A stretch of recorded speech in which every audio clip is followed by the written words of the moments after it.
That's not. You know, sometimes they got to bring you back. I got guys, I think his name is Brian, you know, we'll call him Brian the Lizard Boy. The Lizard Boy put up a video talking about the things that I said about Wing Chun in my Dominic Izzo video, and nothing has changed. I still stand by my assertions. Now, let me get this out first. I am a Wing Chun man of over 12 years, competed Wing Chun Chi Sao champion 3 years in a row. You know, I do Wing Chun, I do 52 blocks, I do boxing, I do a lot of different arts. And each time when I do these arts, I break the arts down. Like I was the first one to say about 52 blocks, you can't be just moving for the sake of moving. And I made a lot of 52 blocks men mad. They came down, I slapped them up and proved that you couldn't do that. I shake up the box with all of my arts. That's what you're supposed to do. If you go in as a total believer, you will be fooled. Sometimes you have to be skeptical of these arts. You got to look at them through a skeptic eye and through the eye of you wanting to love this art. So you have a love eye and a skeptic eye, because that way you can keep you reality-based about your art and you won't fly off in the fantasy world like Brian Lizard Boy did. So, I'm here with my martial arts student, and when I say student, I mean student in the arts of what I train. He's already a martial artist. He's a student in what I train, but he's a teacher and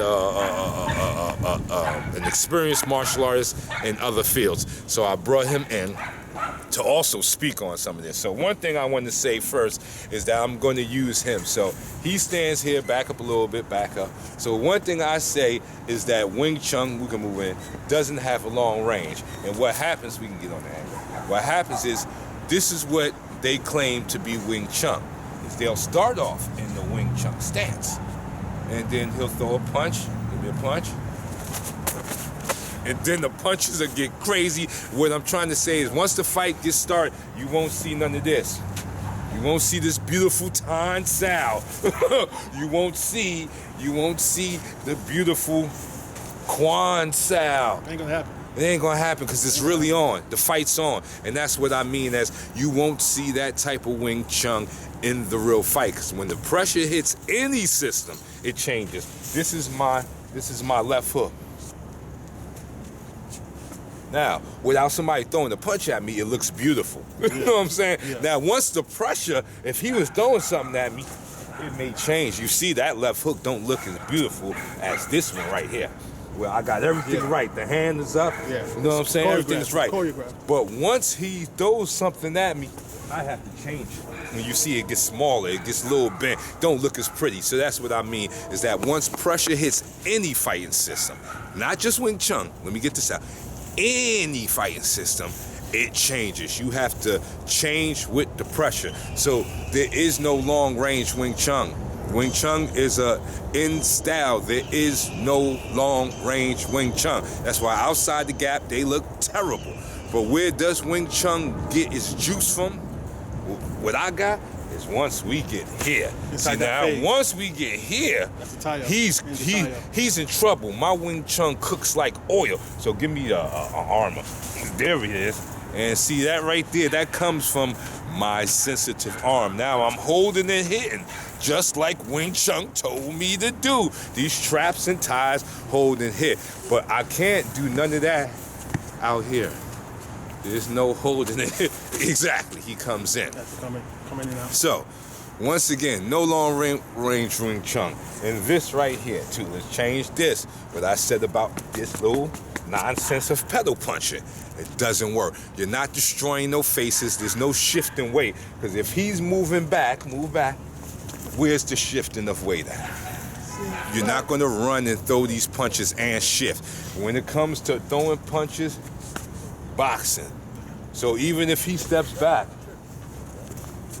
I still got him. Because that's a real long range weapon. He's going to get clipped. That's a real long range weapon. He's going to get clipped. So I'm going to let the homie talk about his experience, because I don't want to be the only one just talking. He's going to talk. Tell me about the story, about the Bruce Lee story. All right, my name is Grams. I've been in the martial arts since 1986. Particularly in the Klima guy, I've been studying FMA, which is the Filipino martial arts, since 1986. I'm now considered almost an expert level, where Brazilian Espada Indaga, which has to do with a lot of Serrada, Eskrima, Kali, Santo Kali, all that kind of like that blend, and that's the main issue that I use, the main martial arts that I use. And for me, it's not a hobby. I am a licensed security guard here in New York City, in the state of New York, and I can tell you now, since working as a security guard since 1991, I get into more fights and potential fights than most regular martial arts, because one thing about the martial arts is that you have to have two mentalities. One is either it's a hobby and preparing yourself for a future fight, or you're already into that arena, like if you're in law enforcement, or you're in some type of like correctional facility, or you're an MMA fighter. Then you have to really look at what works and what doesn't work, because if you get knocked out, you might potentially get killed, or you're gonna end up in the hospital. And you can see I'm still alive and kicking. So the whole point is, I'm not saying that I'm the best, but I've got my thing down packed, because one thing that I do use is the principle of Bruce Lee, of Jeet Kune Do, which is the points of the phases. Like the outside phase is the kicking phase. Then you got the long punch phase, which is, this is out here, okay? But there's no power out here. So at this phase, boxing is really good. Cut and move, lots of distance, lots of footwork. You get out of the way, you move in, you punch, boom, boom, combination, you get out, and that's good. But now Wing Chun, you guys can move. And I've seen Wing Chun, because I have a Wing Chun instructor. And one thing about Wing Chun that's perfect is, if you're out here in the phase 2, this is not going to work. What is good is when you're in here, in the tire phase, this is phase 3. The reason is from here, because their sensitivity, they could grab and they know which is going to come in. Now, if you're in the martial arts, in the MMA, this is what the MMA normally fighters do, that, and this goes back to the Gracie Jiu-Jitsu, that if you're in here, you do something, you shoot it in. You shoot it in fast. You're going to get